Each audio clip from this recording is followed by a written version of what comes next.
Նախաշրին շարունակելով Ռուսաստանի թեման, Ռուսաստանի արտգործնախարարությունը օրերի առաջ հայտարարություն էր տարածել, որ ռուսական կողմը Հայաստանին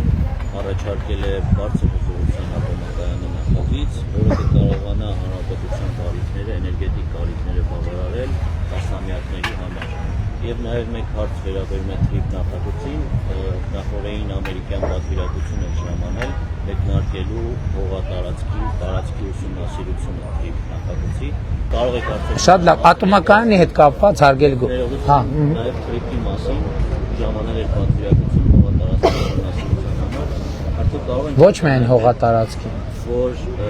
գործնական փուլ է մտնում աշխատանքներ են սկսում։ Պրիպետ կապված միանշանակ կարող ենք արձանագրել, բայց տեսեք, ինքը նախագիծը զուգահեռ պրոցեսներ են տեղի ունենում եւ տարածքների ուսումնասիրությունա տեղի ունենում եւ կոնկրետ չի բացառվում արդեն կոնկրետ որոշ ենթակառուցվածքների հիմնանորոգում սկսենք օրինակ երկաթգծի կայարանների եւ այլնի եւ նաեւ զուգահեռ ընթանում է պայմանագրային պայմանագրի միջպետական պայմանագրի նախագծի վերջնականացման աշխատանքներն են ընթանում եւ մենք ուզում ենք հնարավորինս շուտ դե յուրե այդ ստորագրենք եւ ուժի մեջ մտնի, այսինքն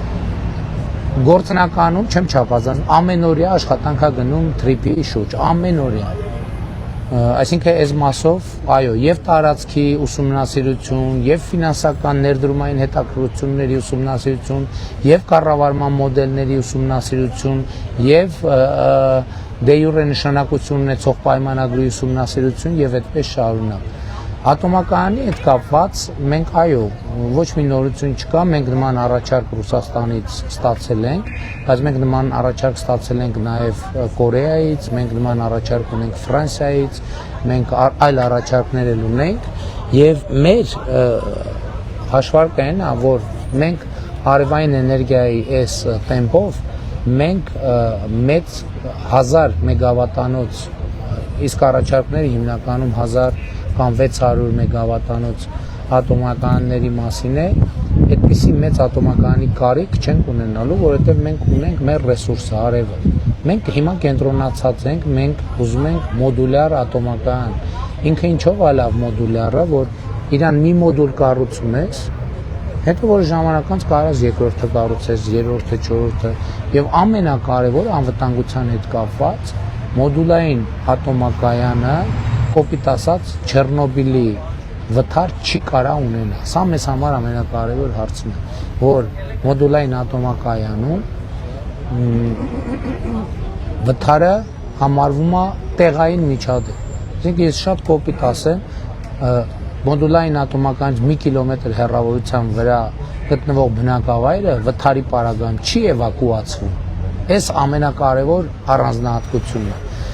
Եվ մենք հիմա Ռուսաստանի հետ ենք աշխատում, Միացյալ Նահանգների հետ ենք աշխատում, Չինաստանի հետ, Կորեայի հետ, Ֆրանսիայի հետ, եւ հիմա այո, մենք ընդունում ենք, որ մոդուլային ատոմակայանը նոր բան է, հիմական շինարարության մեջ գտնվողները, եւ Ռուսաստանում էլ կա նախագիծ, որը հիմա աշխատում է, բայց ինքը ծովի վրա է աշխատում եւ ինքը լողացող